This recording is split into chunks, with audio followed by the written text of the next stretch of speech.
بالمباراة وما يعطي وقت اضافي. ليش؟ مو حرام؟ مو حرام؟ انتم تدرون اذا لعبت العراق واليابان اتمنى الفوز للعراق، بس اذا فازت اليابان ما تأثر. اذا لعبت العراق وكوريا الجنوبية اتمنى العراق تفوز، بس حتى اذا تخسر العراق ضد كوريا ما تأثر.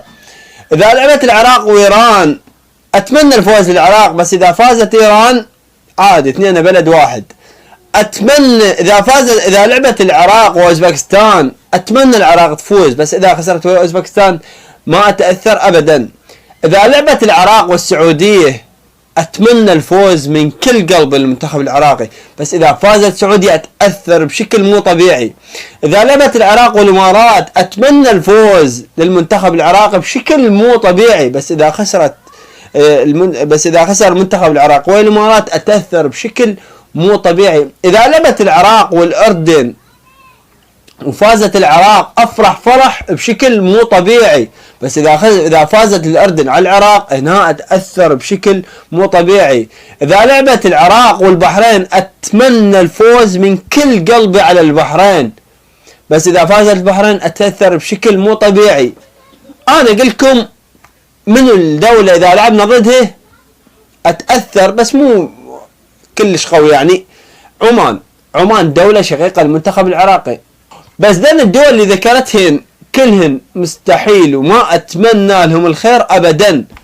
حتى بهاي تصفيات كأس العالم ما اتمنى لهم يصعدون لنهاية كأس العالم، اتمنى العراق تصعد نهاية كأس العالم العربية فقط. هاي البحرين اللي نحبها ونقدرها، تعالوا خل احكي لكم شوية عن خليج 21 اللي صار بالبحرين. تتذكرون طبعا اليوم المنتخب العراقي فاز على البحرين بركلات ترجيح وصعد الى نهائي كأس الخليج. يعني الجمهور العراقي اليوم انظلم، يعني انا دا العب ويا الامارات بالبحرين، ما دا العب وياهم بدبي، يعني الجمهور العراقي اليوم انظلم.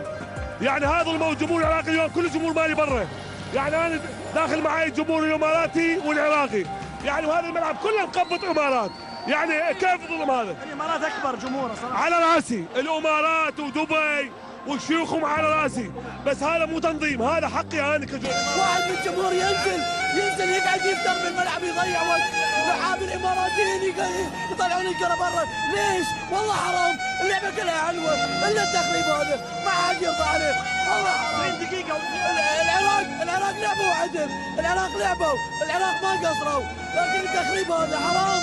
حرامين المباراه قبل الدقيقه. ليش ما اعطونا وقت اضافي؟ ليش يضيعون بالمباراه وما يعطوا وقت اضافي؟ ليش؟ مو حرام؟ مو حرام؟ أكيد منتظرين الفرحة، أكيد كنا منتظرين الفرحة، إحنا بحاجة الفرحة.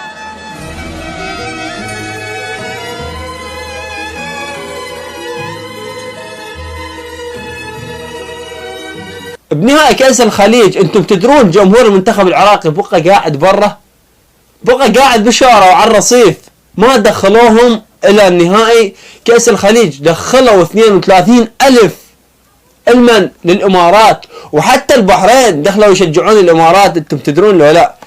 واذا تدرون تطلعون على هاي المباراة النهائي كأس الخليج 21 تلقون اكو هواي مقاطع منتشرة للجماهير العراقية واللي هي الطالب بالاتحاد العراقي يدخلونهم.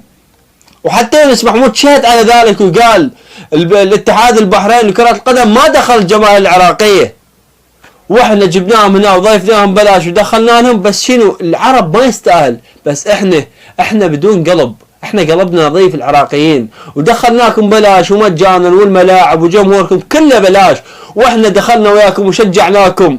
بس احنا نحب كرة القدم، احنا عندنا اهل غيرة،